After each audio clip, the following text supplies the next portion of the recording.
guest, you're more than welcome to. But other than that, we will begin and start our recording. So I just want to say welcome. My name is Terry Tindall. I am the academic advisor for the School of Energy. And today we have joining us Rob Collins, the chair of Energy, as well as some students in the program, year 1 and year 2. And we're going to do a little bit of a talk about a day in the life of a power engineering student, as well as give an overview of our programs. So for right now, what I'll do is just give a welcome to our chair. After that, we'll do our overview, and then we'll have our students join in for the discussion. Go ahead, Rob. Awesome. Thank you, Terry. I just want to extend a warm welcome to the School of Energy. We're extremely excited to see everyone here for our virtual info session. And I have to say, we are in different times right now. This pandemic has created a new post-secondary world, and we've had taken time to adjust and find new innovative ways to teach and deliver our content. As you're going to hear, it's probably is for some of our students to come up with new study methods so that they can retain that material that they need to pass their courses. Now, not all of this is face-to-face, not all of this is, a virtual classroom. We do have face-to-face labs, and inside your labs, you're guided by instructors at a 10-to-1 ratio, so 1 instructor to 10 students, and that allows our students to ask and discuss questions that they may have during their program here with our instructors. Now, moving forward, no one wants to see students back in the classroom more than the staff here at Lakeland College. And I do need to stress this is all being dictated by the provincial governments for these restrictions. So as soon as they ease up on that, and we're hopeful that that will come towards the future, Lakeland College probably will come behind that for some sort of announcement. With us today, as Terry mentioned, we have some great students have persevered through this virtual world. They demonstrate leadership inside our virtual classroom, as well as extraordinary skills in our face-to-face labs. I can't wait to hear what they have to say about life as a student here at Lakeland College, as I know they will be able to maybe put some ease for some of our prospective students coming here to the college. Now, some of that ease, maybe those questions that we all have lingering, that's what I really want to just have a quick moment and talk about. For those that are coming from high school directly to college life, I need to tell you, it's a big jump. It's a big jump in being that in high school, you may be able to coast through and just skate through. The college life is a tremendous treadmill. It's a lot quicker than maybe where you have been through your time at high school. So I encourage you, I'm going to talk about some things though, but encourage you to really look at your time. Being prepared for a class is such an importance here. With your power theory classes, and I'm just talking your power theory classes, I would say be prepared to spend about 3 hours of homework for every 1 hour of power theory class that you have. It's coming at you very quickly, and I'm sure these students will be able to tell you some tricks that they may have to help you understand to come up with ways to study for the power theory. But with that time frame also comes effort. And I know these students have probably heard me say this, as I say this every day. This course is 90% effort, 10% ability. With effort comes attitude. If you have that attitude that I'm going to succeed in this and I put the effort into it, anybody can do anything. And I strongly encourage you, if you have an open mind and a good attitude, you're going to get through this. Another thing I would like to talk about today is group study. Finding when you come to Lakeland College, and yes, we do have virtual classrooms, but you will be in your lab groups, and you're with those same lab groups throughout the year. Use that time to form partnerships with these people, and you can form yourself as good study groups. Leaning on each other to maybe have someone explain to you a concept that you're not getting. Or you become the teacher in telling someone else how that concept works outside the classroom. If you can teach something to someone else, you have mastered the subject. I want to talk about our instructors for a minute. and I'm going to boast here a little bit, I think they have the most empathy I've ever witnessed in a college program. Every one of them will drop what they're doing and willing to help you succeed inside the classroom and out. But with that, if they see you are helping yourself, they'll be that much more to help you succeed. Meaning, if you're putting in the effort and you have a good attitude, they'll help you persevere through this program. Last piece of advice I'd like to tell you, the students, is get your books as soon as possible. On our website has the book list, and you get those. You can get those through the mail quite readily through Pan Global. And I encourage you to start reading the material over the summer. If you can start putting in that effort now, well, you have time to digest that material. It's going to help you in the long run in order to help pass those provincial exams, and you'll succeed as a better student. So those are a little bit of tidbits and advice I want to encourage to give you guys, the students, and I hope you take it to heart.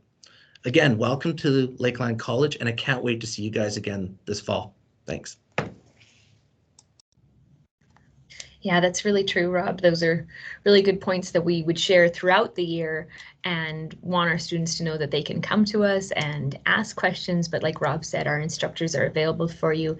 And one of the things we'll touch on here is those small class sizes so that you can have your instructor support. You're not just a number, sorry. You do have a face to the name, and we do try to get to know our students. I'm going to do a little overview of our program, so I will share my screen.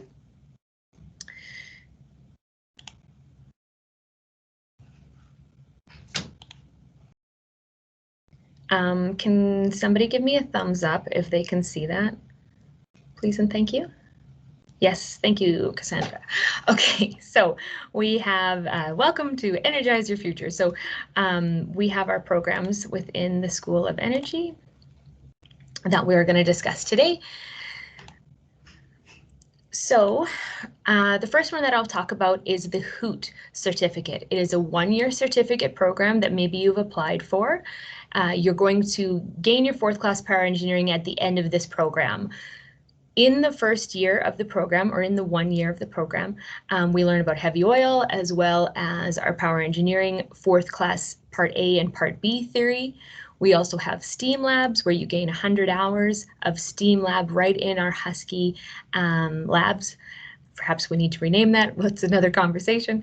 So the admission requirements, if you're considering and you haven't applied to the program yet, you need a minimum of the 50 in English, 50 in math, and a 50 in one of the physics 20, chem 20, or science 20.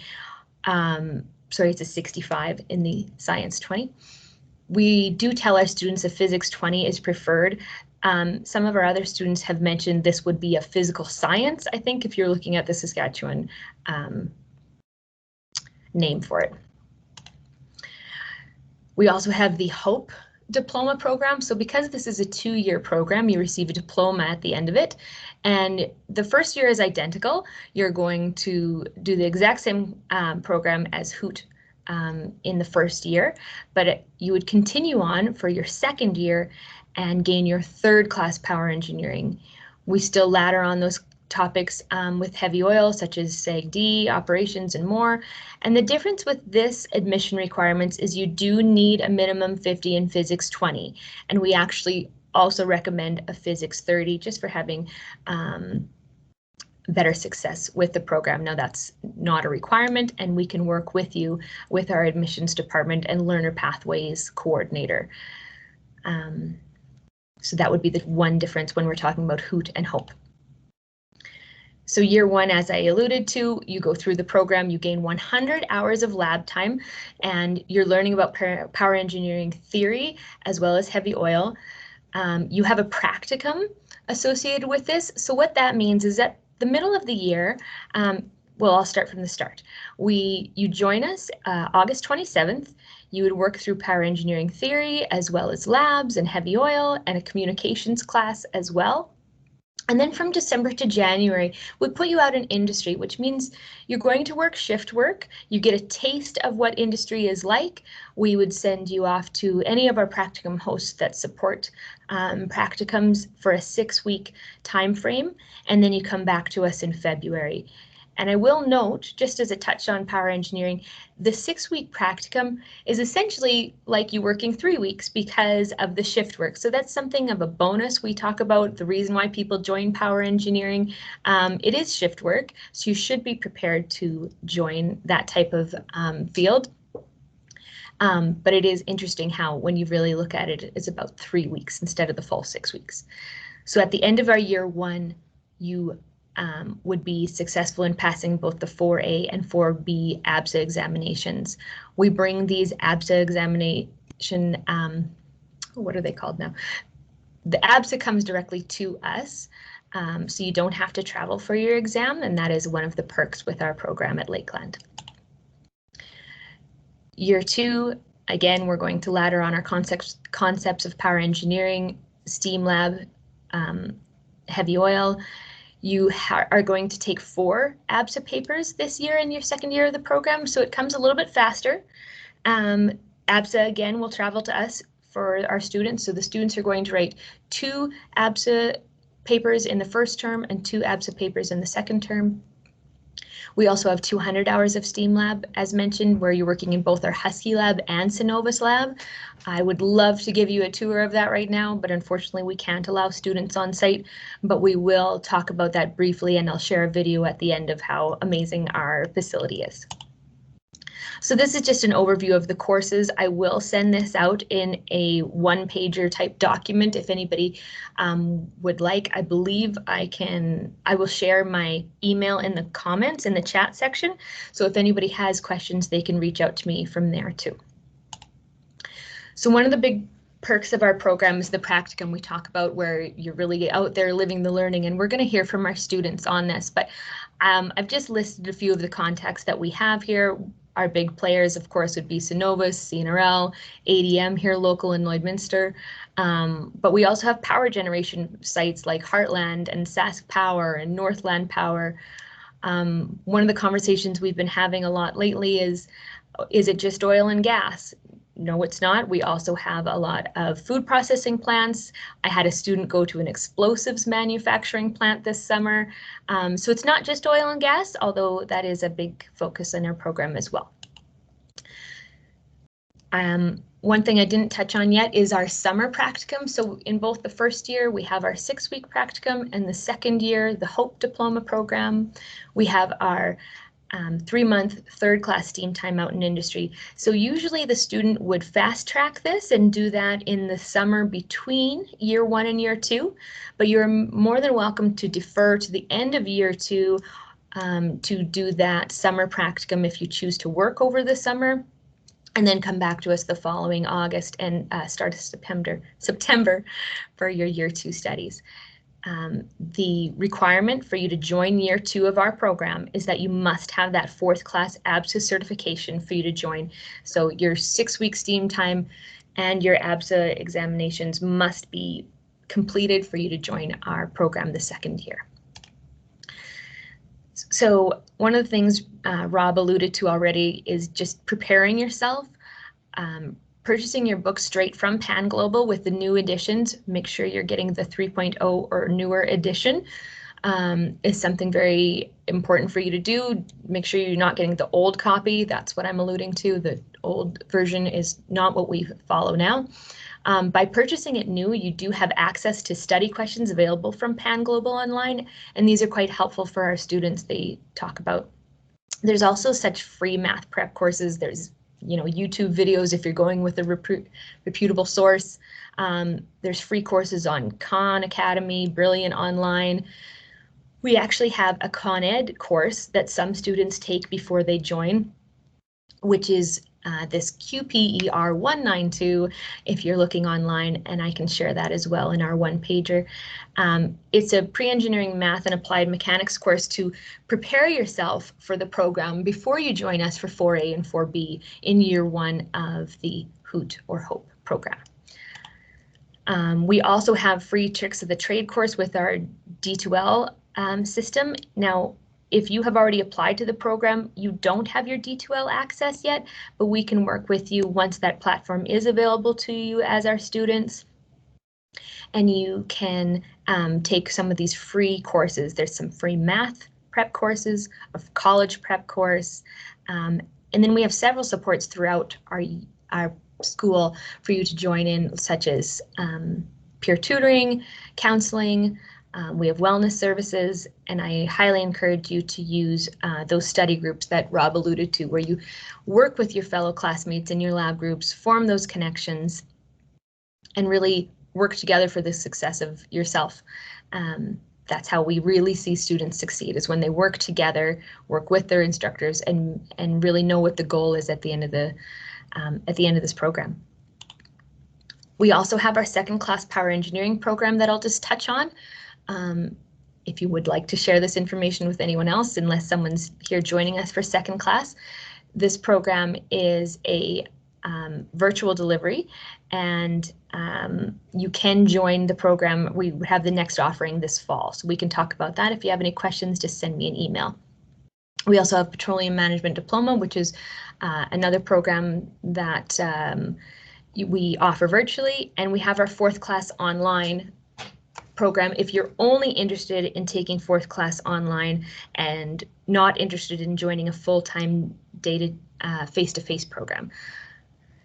So the next steps, if you're already here, would be to make sure that you have paid your deposit. You can work with student services, and I encourage you to join our parent session, which is coming up at 11:30 to 12:30.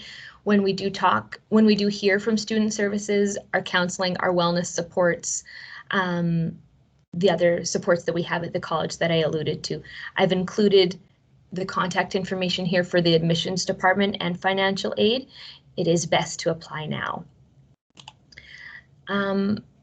I won't talk about our timetable just yet, but one question I do get often is transfer credits. So our program is a canned program, so all students would take the same courses in the year. You're not picking and choosing. You're here to become a Hoot or Hope Diploma to gain your fourth class or third class certification. But one thing that is relevant is if you have a communications course from another institution, please let me know.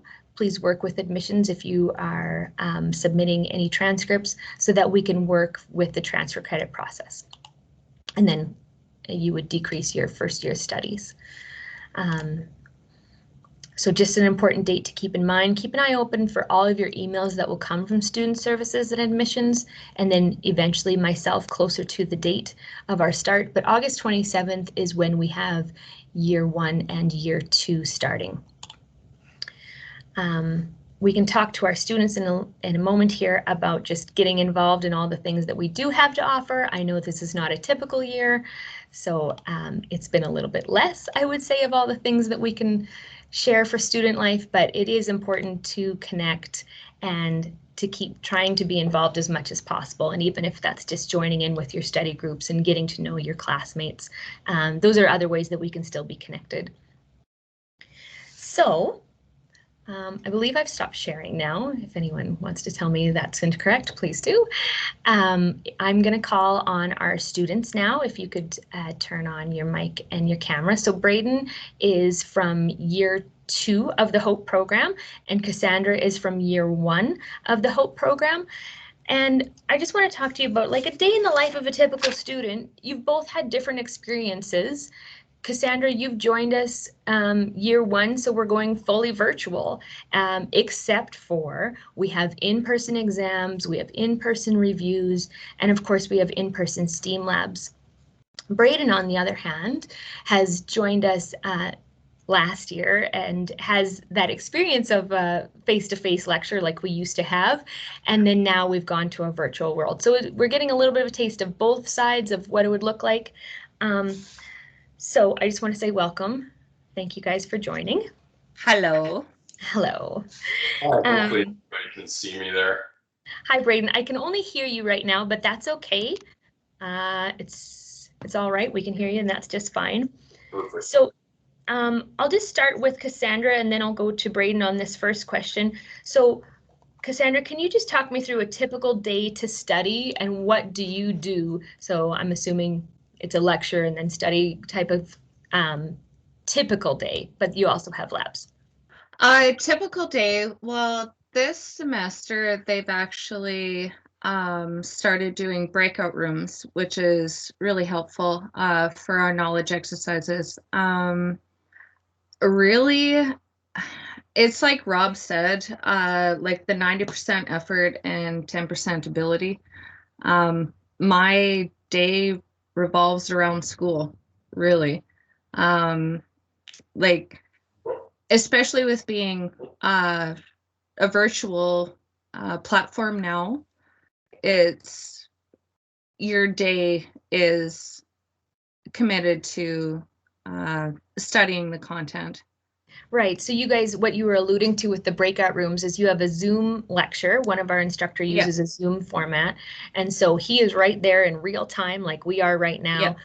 You can ask questions, but You the betcha. breakout rooms is where you've been put in little sections. I don't know if many of you have used Zoom or MS Teams, but you can be put into little sections where you put 6 of you in a group and you all work on a question. So that's something that Cassandra's talking about. They work together, and that's how they get through the lecture. Not only is the instructor teaching, lecturing at you, I guess I would say, but then you do get to work with your students in a breakout room.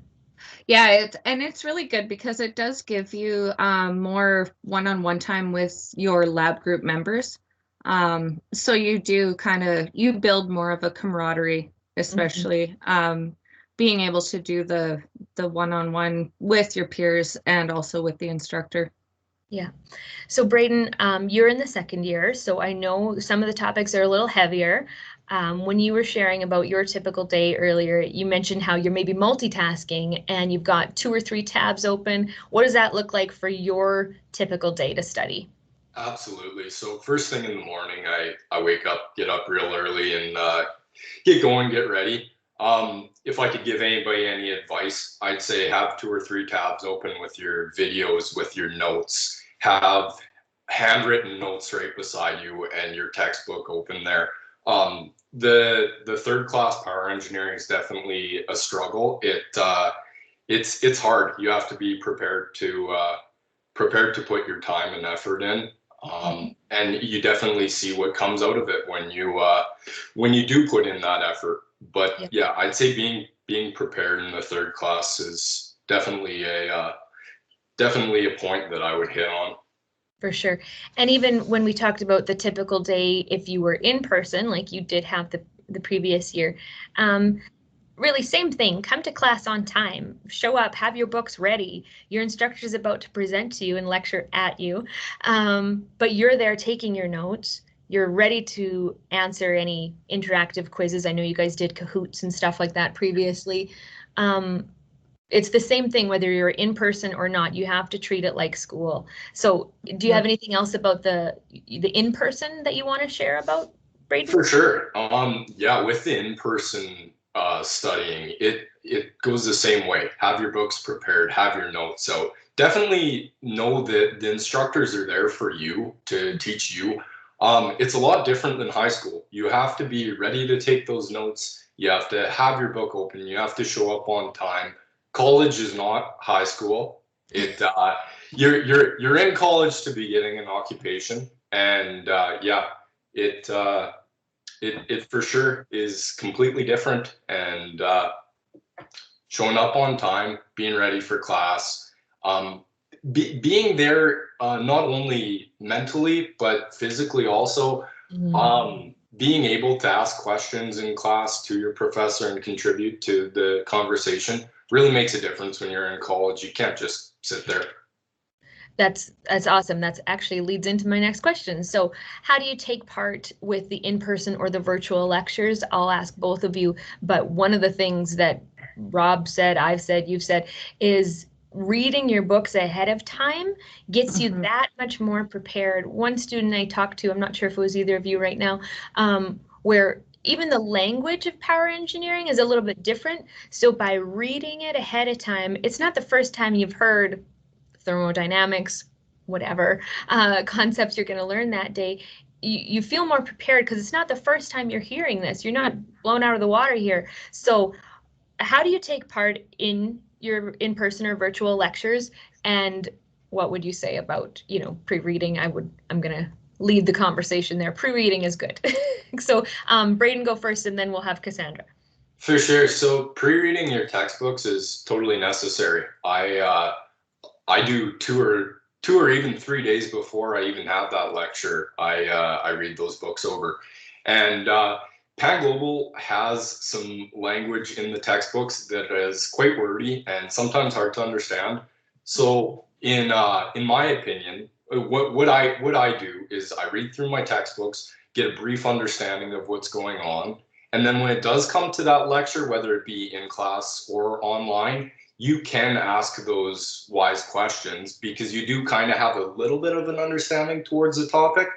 And then you're getting taught a second time by your professor, and a third time when you review with them, and then maybe even a fourth and a fifth on top of that. So you get a lot of review on whatever you are learning about that day. So yeah, like for being sure. prepared. Yes. Absolutely. Cassandra, when you said about the taking part in person and reading your books, what would you say about your typical interaction?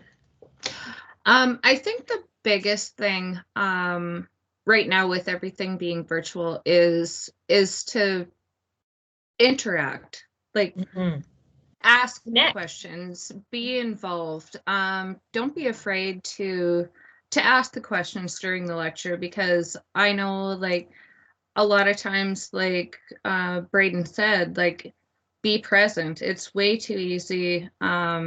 It's not high school. It's way too easy to just kind of sit back and not be involved, because unfortunately that's a very real thing. Like, it isn't face to face. So you do have to put the time in.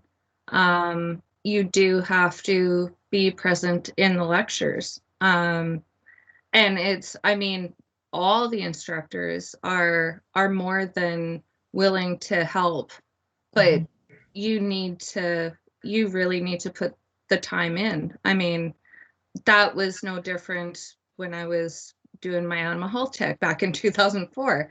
I mean, and that was pre everything. That was in person. I think one of the really common things I try to say to students is, if you're thinking it, someone else is too. So just raise your hand, don't be shy, ask the question. Yeah. A lot of times when I talk to the students about practicum, we do a spiel to our students and share, and then they'll come off and they'll want to talk to me just one-on-one, or talk to our instructor one-on-one. And unfortunately, what that means is only one or two people get to hear that answer that maybe everyone else was asking thinking that question. So do it, get involved, ask the question, use the chat function. If we are in a virtual world for a lecture, use the chat function. Braden, you talked about this earlier.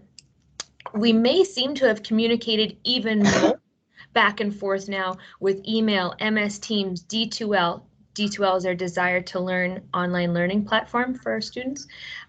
You may be connected to your student even more so right now in this virtual world, because you're going back and forth on questions and you're getting, one-on-one answers. Maybe perhaps in our lectures previously, it wasn't as interactive. So there's some pros to both. And let's just be honest about that, right? Yeah, for sure. I totally agree with that. Yeah. So next question. I know I can see your living space right now, Cassandra. I can't see yours, Braden, but we both talked about how you have to set up a virtual classroom at home, treat it like school. I know this is common. Maybe don't roll out of bed and just be sitting on your phone and listening to the lecture. Perhaps go to a desk, go to a table, treat it like school. It's 8 to 3. That's when your lecture is. Do take this serious. This is your education. This is you moving towards you getting a career. So Cassandra, what's your workspace at home like? And then Braden, what is yours? I have full control over my spare room.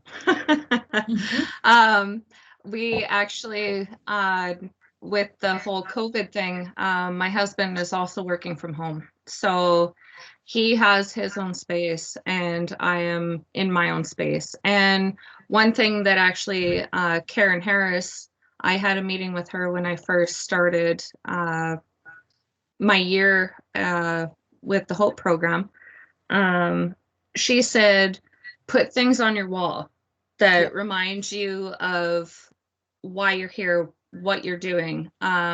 She said one of the things that stuck with me was, I should be able to walk into your office space and know that you're taking power engineering. So I have pictures, I have schedules, I have graphs, I have, you have to surround yourself with that. So you are looking at it every day. So Karen Harris is our learner success strategist who all students have access to. I'm thinking that Cassandra, she said that you were maybe a visual and an auditory learner. Auditory, yeah, so definitely. She talks about what type of learner you are, what type of tips and tricks can work for you. You can set up these appointments. Once you're a student here, you can meet with her and get yourself prepared. She's just won an award for she's amazing, Terry. Sorry. So, no, yes, that's wonderful. And I just wanted to say that's who Karen Harris is for our students joining in. You have access to her, and please use that option. It's for your success. That's awesome. Thank you. So Braden, what is your virtual classroom space set up as? Yeah, so unfortunately, no one can see me right now. So you'll have to visualize what I'm going with here. But I have my office set up, and totally what Cassandra said there about having stuff up on your wall. I agree with that. I have my certificate of competency right above my computer for my 4th class power engineering, and it gives you that drive. You're always looking for that end goal. And yeah, like Karen said there about having your stuff out and being able to know that you're a power engineer. That's kind of what I got going on out here too. My desk looks like a bomb right now with all of my books and stuff, but yeah, work. That's okay. What you said there about rolling out of your bed and on your phone, I wouldn't recommend that. I can't say that I haven't done that, because I have a couple times. But you learn way better when you're awake and have a glass of water by you and be able to sit up and look at the screen and understand what your professor's doing. But yeah, a sound, quiet room is probably the best idea for me. And then a note on that is that some people are in busy households. Some people are in, like I work at my kitchen table when I work from home, which is a little frustrating, and that's just me being honest. But there's also places. So we do have quiet rooms at our library, which are open now with our regulations opening up with the government. So there is also quiet spaces at the Commons. If you were in residence, I understand that there's a quiet area in the residence. You could also study together in your spindle if there's like 4 of you in a room. But again, it's treat it like school, treat it as if you are in class, and by removing distractions, you're going to be that much more successful. Make a little calendar, get yourself in it. You know what your schedule is going to be, and you know what you need to do to succeed. So these are all really good tips. I know you've both touched on being prepared and getting yourself to those next steps and knowing what the goal is. That's the big thing too. I know I want to be a power engineer. I want to be a 3rd class. You just have to focus on that. So both of you had different schedules because you're in year 1 and year 2, but how often are you on campus for classes? I will note that we have STEAM labs, we have oil labs, we have exams, and we have review sessions. So as an average, you can tell me, or you could tell me what your last week was like. I think it's Braden first and then Cassandra. For sure. I'll go off my last week. I think it's easy for people to relate to that. Last week I was in town 2 times. I have lab twice a week in the Synovus lab, and depending on if I have a test or an oil lab or something else, another reason to be in Lloydminster. But yeah, you're in town. It totally corresponds with the time that your lab is at. Mine happens to be the 7 to 12 one. And I like to be an early riser, so I show up there about 6:20. I'm usually the first guy there. But yeah, It's about 6 hours a day in town, and when there was no pandemic, usually I'd stay quite late at the college, and yeah, I made that bond with my lab group in my first year, and me and 5 of the guys from class continuously studied together, and we can't really do that this year with the online learning, which is unfortunate, but we still do Zoom meetings with each other and do virtual classroom with each other, and so yeah, I'm in town quite a bit with my third class. And when you say you're traveling, I know you're only a few minutes out of town. You're not traveling like 3 hours. I wouldn't maybe recommend that to a student if they're considering it, because you would be on campus at least a couple times a week, sometimes only once a week. But that's just something to note. It's not like Braden is driving several hours each week. That'd be a lot on a student, and it would take away from your study time. So I just wanted that to be considered, because it is a common question I get. So Cassandra, what is your typical, how much are you on campus for classes? I'd say about the same as Braden. Like we still do run the STEAM labs at least once a week. I'd say on average, I'm on campus twice a week. And same as Braden, I'm always there probably an hour. I'm in an afternoon lab group, but still there about an hour before labs start. I'm kind of the same. I like getting all my ducks in a row, and I do enjoy running into faculty and chatting with them and getting clarification if I do have a question and want to talk one-on-one. So that's awesome. One of the things I didn't really touch on with the timetable, but Braden has shared that he's the 7 to 12 lab group. Cassandra's the 12 to 5 lab group. So typically on a day, if I would share a common week, you would be in lecture potentially 8 to 3 with a lunch hour break. You would come to a lab the next day, whether you were the 7 to 12 or 12 to 5, we'll run usually 2 labs a day. And then maybe a day off, or maybe the next day you're back at lecture again.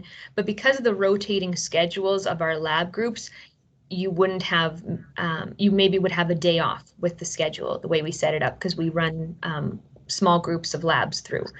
I can share that in that timetable that I can share in a one-pager if I will, again, throw my email in there.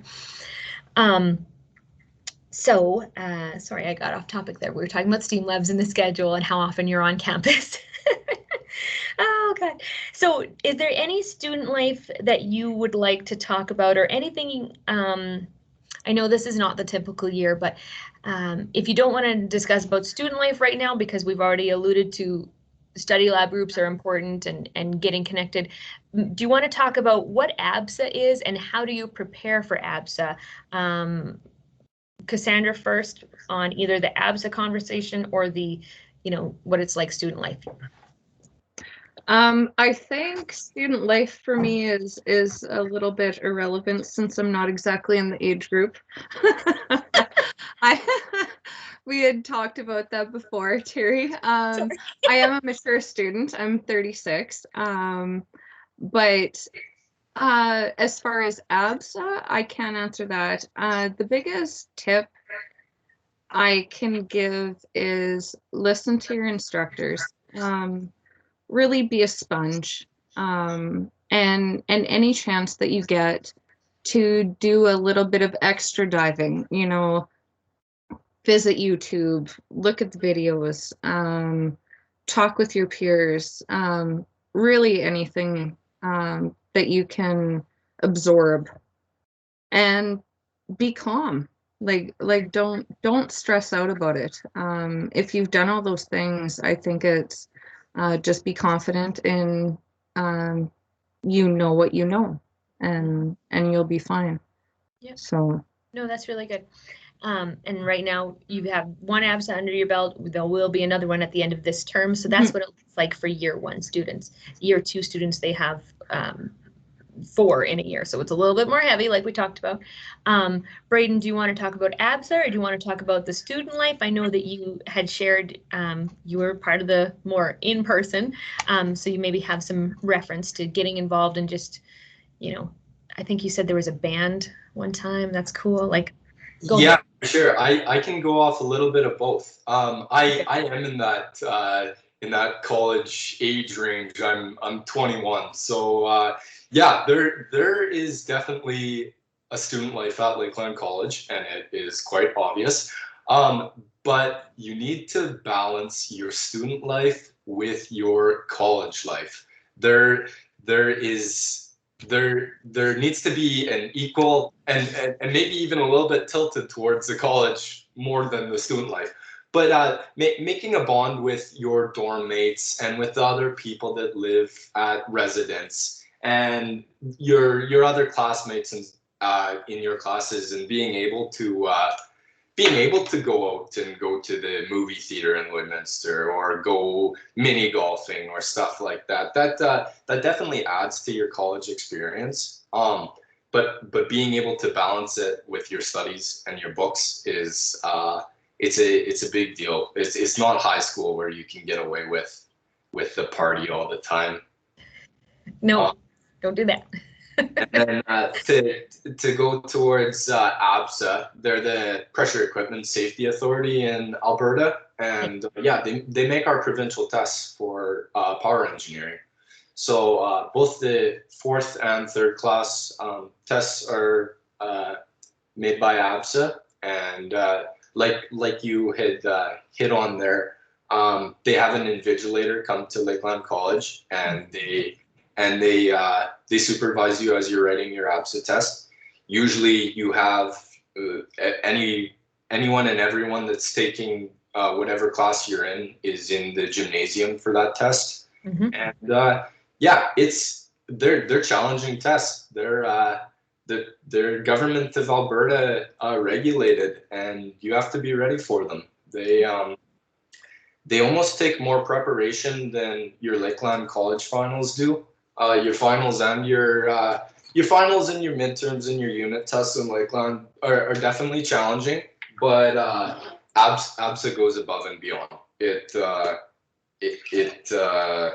the reason that you get your certificate in the end. So you have to be prepared to write that, because yeah, it's a hard test, no matter which one you're writing. Yeah. Rob has answered a little bit there on the Absa provincial examination. And one thing, Rob, you can definitely interrupt here too.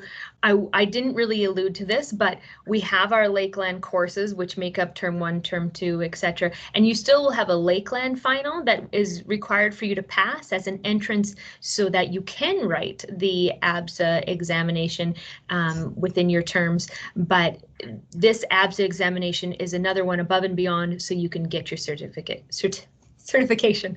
Sorry. So Rob, go ahead. Yeah, no, thanks, Terry. Just to clarify, the 4th class, you need to pass a college program in order to write your 4th class provincial exams. In the 3rd class, the reason you come to school for the 3rd class is it reduces the amount of steam time or firing time that you need in order to become a 3rd class power engineer. So that's why you come to school. It helps you prepare for the exams, and it removes some of that firing time or steam time that you need to have in order to become a power engineer at the 3rd class level. So at the 4th class level, you need at least an amount of firing time as well. But at the 3rd class level, anybody, if you have a 4th class, you can go write those exams. However, at the 4th class level, you do need to pass a college program like Lakeland Colleges. Yes, exactly. I think we're going to get another question here. So Rob, just maybe stay on in case it's Absa related, because he has more background and he's a power engineer and I am not. So again, my role with the students is the academic advisor to support you within the program. I work with students who are maybe not succeeding, and we can get them to those supports we've talked about. And I will encourage you to go to that parent session at 11:30 with student services. The link is up above. It's a Zoom link for you to change and go over to. But yes, my role as the academic advisor is for supporting the students in our program, offering them options if they were unsuccessful on our Absa examinations, as they can retake. There isn't just a one and done. You do have options, but I work with the students there. And I also work with the students to find them practicums. maybe while we're waiting for this question, this is a bonus one for Cassandra and Braden. What was your, oh, I'll pause. I apologize. So Aoife is asking, do the finals at Lakeland prepare you for the Absa tests? Yes, but like we were just talking about, Absa's examinations are pulled from a bank of questions, so we know what we never know exactly what's going to be on there, but we know the subjects and we teach towards those subjects. Rob, you maybe want to discuss a little bit more. Absolutely, and I'll actually throw this back to my students that are sitting in the virtual world here. But I would say our Lakeland College now depends on the instructor that you get per course, but I would say take 10% off of your Lakeland College final mark. And that's what I always tell my students is that for pass rates, the first year in any college, the fourth class is always going to have the biggest failure rate. At the third class level, I would say, I know our pass rate is 92% and above. I would say that at the third class level. And that's because pardon me? The first year is a really big learning curve. You don't know the subjects yet. Third year or third class or second year, you're laddering on those topics that you've already mastered. So you would see that difference in pass fail. Like, and at the fourth class level, it's a whole new language. And so that, and you always get students that find out, through the year, maybe after year one, power engineering is not for me. So it's a kind of a loaded question, but I'll let Cassandra and Braden take it from here. I mean, you guys are in it right now. I'm 25 years removed from, 12 years removed from taking my second class exams, but I'll let don't you guys. Don't date yourself now, Rob. What's that? I said, don't date yourself. I'm only 44. I know I had actually, I remember I went into your office to drop off the textbook right before I wrote my first Absa exam, and you had told me the 10%. I got the exact same mark on my Absa as I did on my Lakeland College final. So it's, they really do prepare you. The instructors do prepare you the best that they can for the provincial exam. It's different wording, but it's the same material.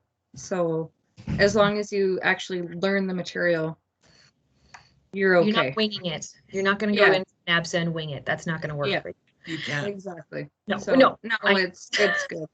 Yeah. And what we're talking about when we say 10% is this is almost a mind preparation that we do for our students. Is if you're getting an 85 with their Lakeland final, be prepared for about a 75 with the Absa final, just because it's different. There's pressure. We want you to be prepared. We want you to be aiming here. Aim for 90. Aim for 80. Aim for 75. But don't aim low. The pass rate, passing mark for an Absa is 65, and we have a 65 for a pass in our Lakeland courses as well. It's not a 50, it's a 65. Yeah, and just to add to Aoife's question there in the chat about the Lakeland finals preparing you for the Absa test, I would totally say yes, they do. Not just the finals though. Your preparation makes a big difference in your pass fail rate. Being able to do those core study groups and talking to your professors and showing up for your labs, everything that you do towards that Absa gets you ready for it. It can't just be, hey, I opened my books and I studied and here we go, let's go write the test. No. You have to be doing YouTube videos and Zoom calls, and you have to use all the resources that you have to pass those Absa tests. I have a quick question for both of you while I got you here. Mm-hmm.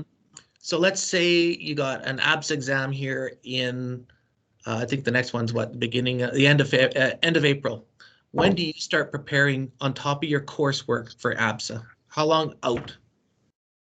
Well, so my next Absa is May the 5th, I believe. It might be May 4th. It's either the 4th or the 5th. And The 4th. The fourth. Okay, great. So, yeah, I start preparing about 2 or 3 weeks before. I'm still doing my course when I'm preparing for Absa. I do a lot of time crunching and working at two things at once. I multitask quite a bit when I'm doing my course. But yeah, I wouldn't say start studying a week before. That's for sure. Give yourself the right amount of time, and definitely be putting in that effort. There isn't no, oh, I studied for 2 hours and this is good enough. I wake up at 8 in the morning and I study until 10:30 at night. And I take periodic breaks in between there where I go for a walk or go get a drink or something. Yeah. But yeah, you definitely can't take it lightly. It's a very serious program, and if you're in it to be in it, the instructors and everybody, the faculty and your classmates definitely know that you're in there for an end goal if you're putting in that effort. It is very rewarding, Braden. It is a rewarding program. I agree with that. Like you said, you wake up at whatever, you start studying at 8 in the morning and you set everything down at 10 at night, and I completely agree with you. We're talking here like it's such a difficult course, and it is, but like I said, the payoffs are huge. The reward is exponential. The like I mentioned before, being a mature student, I wasn't sure if I was up to the challenge of doing this. But it's almost like proving to myself that I can. And preparing for the Absa, Rob, it's every day. Like, Yeah, you study every day. Like, I am preparing for Absa every day. Like, that is the end goal. So awesome. Yeah. Just to add on what you put in the chat there, Rob, for sure, if you are to fail an Absa, it isn't your end of your road in college. No. Even from my perspective, I didn't do great on my 4B, and like it definitely brings you down. You don't feel great when you haven't passed, but if you persevere and work through it and put in that effort. I came out with my fourth class last summer after putting in numerous hours of studying and putting off work and being with my friends and stuff like that. Now I have that certificate sitting right in front of me that I can look at every day. So having that mindset and that aptitude towards your studying definitely makes a big difference. That's awesome. Absolutely.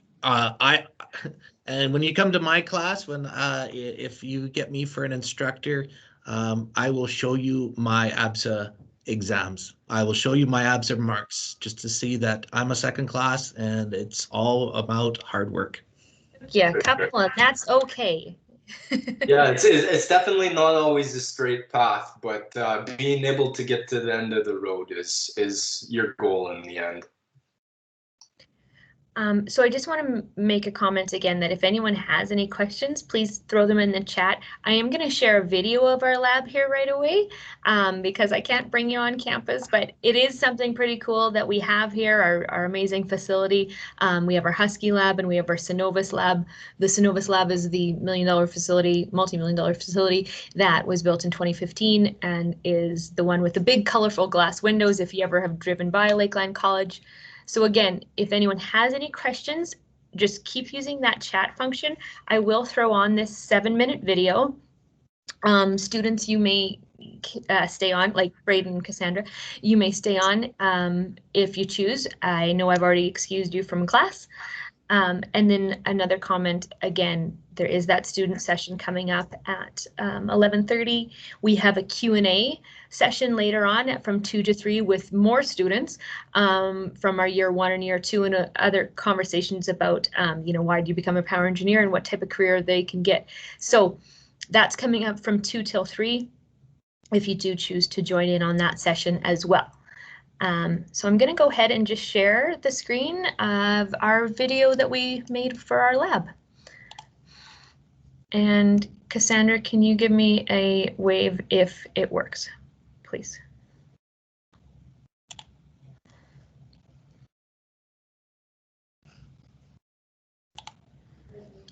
Okay, 1 second. Sorry, no, I can't press play. I apologize. One moment.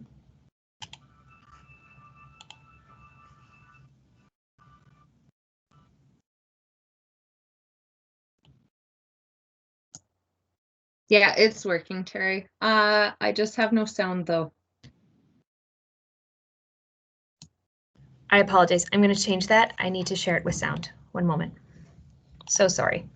Technical difficulties. Share contact. Include sound.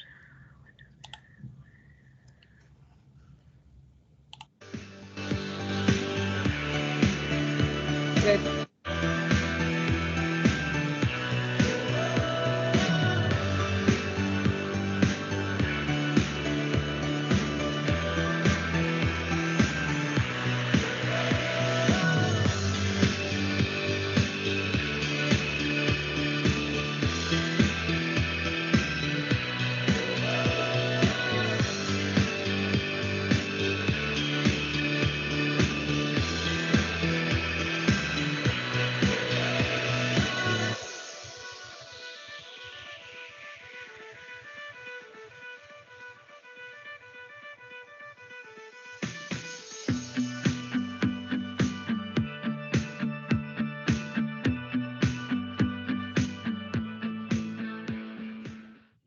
Welcome to Lakeland College's Synovus Lab. Come on in and see our state-of-the-art power lab.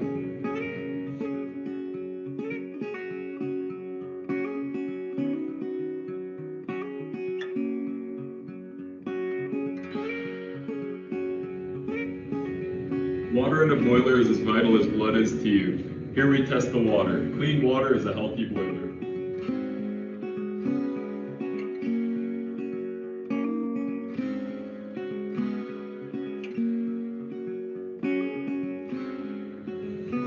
Our OTSG is the only one in a Canadian college. If you want to know what OTSG stands for, enroll today.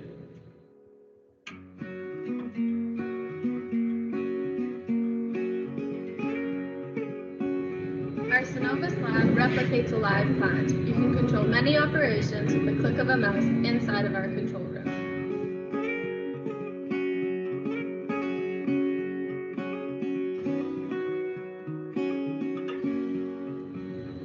Our fire tube boiler is one of 4 high-pressure boilers in our lab.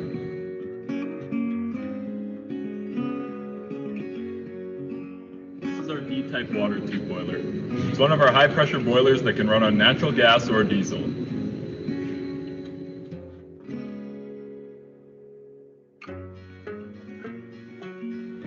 Ever wonder how alcohol is made? Sign up to our power engineering program to find out. Cheers, mate. High pressure steam is feed to the turbine, which produces electricity that powers the college. Whenever you flip on a light switch or gas up your car, you should thank a power engineer. Come join us at Lakeland College and start your power engineering career today.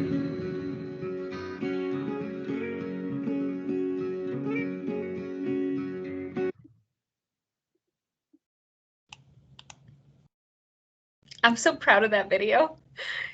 Our students did so great. I just love that so much. Oh gosh. So again, I don't think I see any questions here in the chat. The information there on the side was at the end of that video was Jessica, one of our enrollment specialists. Jessica, do you want to throw your information again in the chat here if anyone has any questions? And hi, Jessica. Thank you for joining us today. Yeah, absolutely. Yeah, I'll put my information in the chat for sure. If anyone has questions about applying or tuition or anything like that, you can just send them my way. Perfect. The step for students to do if they are joining us today is probably join in as many sessions as they want. Make sure they pay their deposit. Is there anything else that you would say from Student Services? I would definitely say join in on the student session coming up here at 11:30. You'll have access to a lot of the staff. You can ask questions about admission requirements, tuition, funding opportunities, that sort of thing. So definitely join in there and we can answer all sorts of questions. Yeah, that's one really thing. Sorry, Terry. Go ahead. One thing I do want to add is definitely for new students applying is look into the awards and bursaries. There is a huge list of awards that even I wasn't aware of until I started looking into them, and it's a huge help. For sure. There's Alberta and Saskatchewan. I don't know everything about all of these, so don't ask me, ask financial aid. But one thing I will touch on is that even within our School of Energy, we have specific awards for Hoot and Hope students, whether they're year 1, year 2, etc. And they're faculty nominated. So a lot of that for the students who are receiving those awards are because they've really shown their hard work, their work ethic. They've created a relationship with their professors, like Braden has talked about. We have, I believe it's 13 different award categories that you can be eligible for that are faculty nominated within the School of Energy. And when we talk about our small class sizes and how, there may be 40 in year 1 or year 2, those are pretty good odds. So, work hard, show up. You can do this and make an impression, because this is going to be your career. So again, thank you all for joining. If there's any more questions, I will stay on, and I will be over in the chat with an advisor open session. If you'd rather have a one-on-one conversation, that chat link is in our info session main page. And thank you so much for joining. I really appreciate you, our students joining in, and Rob and Jessica. It's great hearing everybody's insight. Thank Awesome. you, Terry.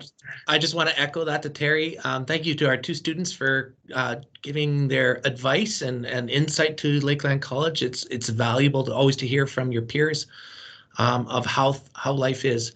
Terry, thank you very much for hosting this, and I look forward to everyone joining us this fall. Awesome.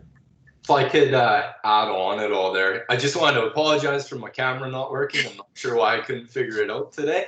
That video there in the Synovus lab was very well made. I totally believe that it does it justice. It looks like a ton of big equipment and blinking lights. And right now, as a student, if you're viewing this, it does look very confusing. But after you do your first and your second year, believe me, coming as someone that's in the 3rd class power engineering this year, you get so comfortable running it. Yes. In the end. I've done now 21 labs in total in the Synovus lab. And the first day that you walk in there, you may be a little bit on the iffy side. I know Rob could add to that when we started, it was challenging. It seems scary, but after you run it for a while and you get comfortable, it makes so much sense in the end. And you get that confidence that you walk into lab, you know what you're doing. And I just wanted to say, I really appreciate what the instructors and what you are doing this year, Terry, with the online learning. It's definitely a different year than normal, but yeah, from my perspective and all the other students that I've talked to so far, we really appreciate what you guys are doing for us. I completely agree, Braden. You guys are so nice. This is just great. And also, I'll add in the chat my email if any students have any questions about anything in the upcoming year. Definitely shoot me an email. I always have my phone on me, and if anyone wants to chat or needs a peer tutor or wants to throw out a question, I'm always available to talk to. That's awesome. I will as well. Actually, that's a good idea. And you can use your D2L one if you prefer to use the Edu Lakeland one versus a personal, just because of VoIP. I'd maybe say throw in the D2L email or the Lakeland Edu email, just please. Very nice of you though, super nice. So the confidence you will gain as you join our program is something that Braden alluded to. I can't wait for our students to join us on campus again, and we will have those opportunities for you to have face-to-face interaction, as well as perhaps some virtual. We will have that determined by the government, as Rob alluded to at the start, but we really want to see our students succeed. That's our #1 goal. You want to be a power engineer, we want you to be a power engineer. That's our common goal here. So Thanks so much for joining. Really appreciate it. This chat will be available for you to view afterwards. Thanks, guys.